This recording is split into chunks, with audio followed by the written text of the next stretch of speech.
Day 5, and this is only getting more ridiculous. Investigators now trying to determine whether roof access had been properly locked down. The shooter climbing up seemingly unimpeded, about 400 feet from the stage, with a direct line of sight on the former president. Should that roof have been secure, period? That building in particular has a sloped roof at its highest point. And so, there's a safety factor that would be considered there, that we wouldn't want to put somebody up on a sloped roof. Wouldn't want to put anyone on a sloped roof. Snipers behind Trump, literally on a sloped roof. That's a little bit old, that chart. That chart's a couple of months old, and if you want to really see something that's said, take a look at what happened.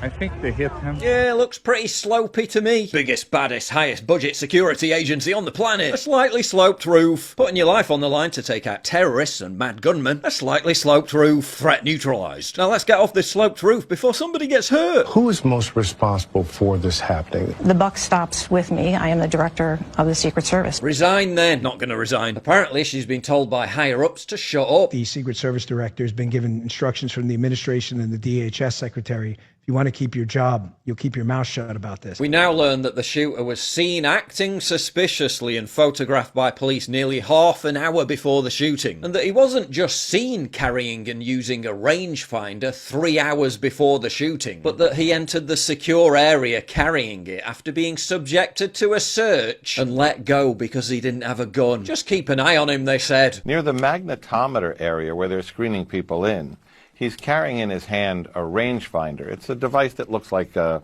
small pair of binoculars, but it's used by shooters to measure the distance when they're setting up a long-distance shot.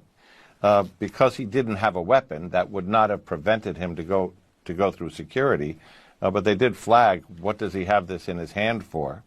At that point, they told people, keep an eye on this guy, but then he leaves the secure area, the staging area, and he doesn't turn up again for some time. Right, so he's carrying a magnification device that you put on the end of an AR-15. Just keep an eye on him, I'm sure it'll be alright. Keep an eye on this guy. He's literally using the rangefinder to do reconnaissance on the snipers. There is an eerie moment in here, Aaron, where he's taking the rangefinder and he's looking through it at the counter-sniper positions, and one of the counter-sniper positions is looking at him through the scope.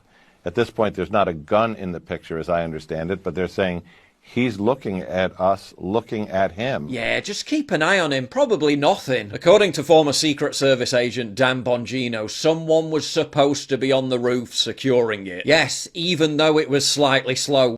Congressman and former US Army sniper Corey Mills probably won't get invited on CNN again. I've done thousands of advances. I've done thousands of counter-sniper operations with our teams in Iraq and Afghanistan, etc. The amount of negligence, the amount of mistakes that was made here, I have a very difficult time not leaning myself towards this was intentional as opposed to fecklessness. Let's just say that it was like, okay, first we want to censor and silence you, then we want to indict and imprison you.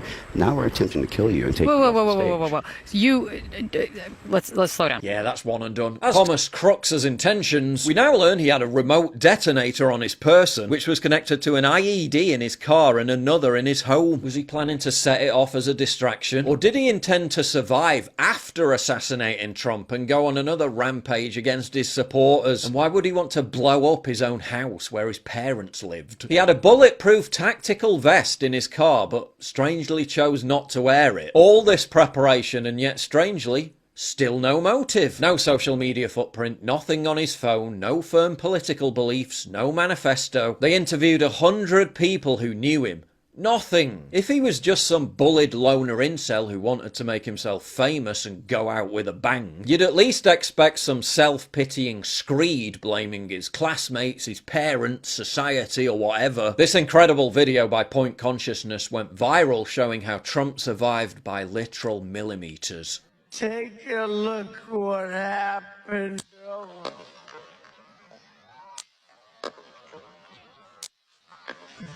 Take a look what happened.